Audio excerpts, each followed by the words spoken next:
अस्सलाम वालेकुम रहमतुल्लाहि व बरकातुहू। कैसे मिजाज हैं? उम्मीद है आप सब खैरियत से होंगे। आजकल बहुत सोशल मीडिया पर वीडियोस अपलोड हो रही हैं। आपने देखा होगा कि अक्सर लोग ये सवाल करते हैं कि जो हलाल जानवर हैं उनमें से कौन सी चीज़ें ऐसी हैं जो हम नहीं खा सकते या वो हमारे लिए हराम है।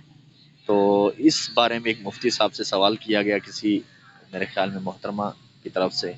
तो उन्होंने कहा है कि जानवर जो है, हलाल जानवर, उसके 7 औज़ा जो हैं, 7 गोश्त के टुकड़े जो हैं वो हराम हैं। उसकी हुर्मत आई है कुरान और हदीस से, तो वो आपको नहीं खाने चाहिए।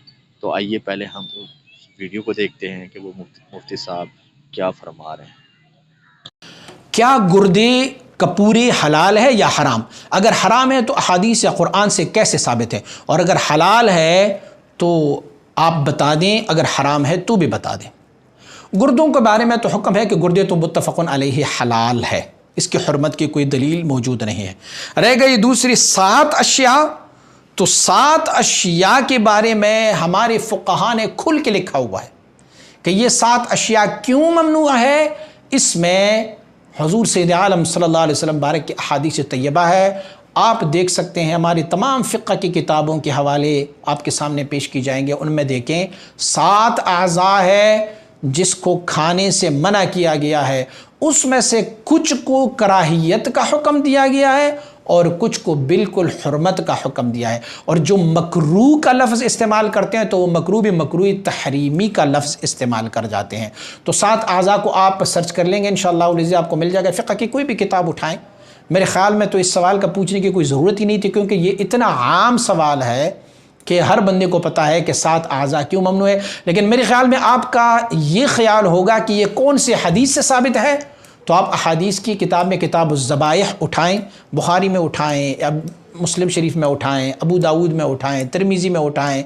तो ज़बाइह या अक्ल शुर्ब के बहस आप उठाएंगे तो आपको 7 अज़ा के बारे में मिलेगा कि ये 7 अज़ा जो है ये ममनू है। अम्मा गुर्दे का लफ्ज़ आपने इस्तेमाल किया है तो गुर्दा बिल्कुल जायज़ है, इसको हलाल है और खाया जा सकता है। मज़ीद वीडियोज़ के लिए हमारे इस YouTube चैनल को सब्सक्राइब करें और बेल आइकन पर क्लिक करें। जज़ाकल्लाह। जी जनाब, आपने वीडियो मुलाज़ा फरमाई। अब हम देख लेते हैं कि अल्लाह ताला कुरान में इसके बारे में क्या फरमाते हैं। तो अल्लाह ताला फरमाते हैं सूरह माइदा, अगर आप उसको खोलेंगे पहली ही आयत में अल्लाह फरमाते हैं, हमने आपके लिए मवेशियों को हलाल कर दिया सिवाय उनके जिनके बारे में अभी आगे आपको समझाया जाएगा कि जो कौन से हराम है और कौन से हलाल हैं। एक चीज़ फिर अल्लाह ताला फरमाते हैं, हुर्रिमत अलैकुमुल मैततु वद्दम व लहमुल खिंज़ीर, यानी हुर्मत है, हराम है कि सूअर का गोश्त, खून और जो दम घुटने से मर जाए। तो ये अल्लाह ताला ने वहाँ वजाहत फरमा दी। तो एक चीज़ याद रखें, कुरान भी एक नस होती है, कुरान सबसे बड़ी दलील होती है। उसके बाद आ जाती है हदीस। हदीस का मामला कि हदीस में कहीं ज़िक्र है कि ये जो 7 औज़ा हैं हदीस से साबित है, कुरान में तो कहीं भी नहीं है। तो जो मुफ्ती साहब फरमा रहे थे कि ये कुरान हदीस से ही साबित हैं, लेकिन वो फ़िक़्ह ही से निकाल रहे थे। तो ये याद रखें, फ़िक़्ह भी कुरान हदीस से ही अख़ज़ की जाती है, लेकिन उन्होंने फ़िक़्ह में से किसी एक हदीस का हवाला नहीं दिया, ना ही कुरान की कोई आयत पढ़ी है जिससे ये पता चले कि जी ये फ़लाँ जो है कुरान की आयत से या हदीस से साबित है। लेकिन क्योंकि कुरान के बाद हदीस का मकाम है, हदीस तशरीह है, कुरान की तफसीर है, यानी जब कुरान की आयत कहीं भी नाजिल होती है उसका बैकग्राउंड क्या होता है वो हदीस ही हमें जो है ना उसकी वजाहत फरमाती है। जो हदीस के मामले में जो ये एक रवायत पेश करते हैं वो सिर्फ़ 1 या 2 सनद से मिलती है और वो दारुक़ुतनी में है या फिर आपको मुजमल कबीर तबरानी या औसत में ये मौजूद होगी, यानी ये उसमें है, लेकिन उसकी सनद बहुत सख्त ज़ईफ़ है। इसमें एक रावी हैं जिसका नाम है वासिल इब्ने अबी जमील, ये मतरूक रावी हैं। तो मुहद्दिसीन इस रावी को झूठा समझते हैं और इस बात को रद्द किया है।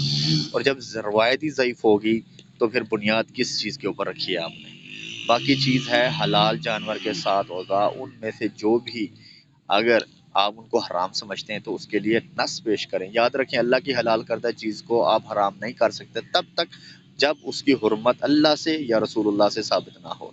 बाकी रही इस हदीस की बात, वो आपने से मुलाज़ा फरमाया कि ये रवायत ज़ईफ़ है, बहुत सख्त ज़ईफ़ है। جس کو محدثین نے اپنی کتابوں میں لا کر جہاں کہیں بھی یہ روایت آئی ہے اس کو اللہ کے رسول نے محدثین نے اس روایت کو ضعیف کہا ہے، اس سے یہ مسئلہ نہیں نکالا۔ چلیں اب یہ تو بات یہاں پر ختم ہو گئی، تو باقی جو گوشت کے وہ ٹکڑے ہیں جن کو یہ حرام سمجھتے ہیں یا جن کی حرمت ثابت کرتے ہیں وہ بھی ایک ضعیف روایت سے۔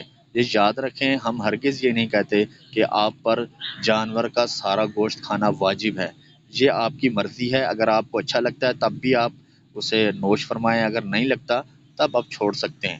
یہ تو ایک جائز کام ہے، یعنی انسانوں کے لیے اللہ تعالیٰ نے اجازت دی ہے، آپ اس کو کیسے حرام کر سکتے ہیں؟ اگر آپ کو کوئی حلال جانور کے جسم کا حصہ اچھا لگتا ہے تو آپ کھائیں، اگر نہیں لگتا تو آپ اسے چھوڑ بھی سکتے ہیں، تو کسی کے لیے حرام نہ کریں۔ خدا را یہ اللہ تعالیٰ کا کام ہے یا رسول اللہ کے حکم سے اسے حرام کر دیں۔ یہ ہم بیٹھے جس چیزیں ہم خود سے منطق یا فلسفہ نکالتے ہیں، جی دیکھیں جی اس میں پخانہ ہوتا ہے، اس میں پیشاب ہوتا ہے، اس میں فلاں ہوتا ہے، جب اللہ نے اس کی حرمت نہیں پیش کی تو ہم اس کی حرمت کیسے لائیں گے؟ جزاکم اللہ خیر۔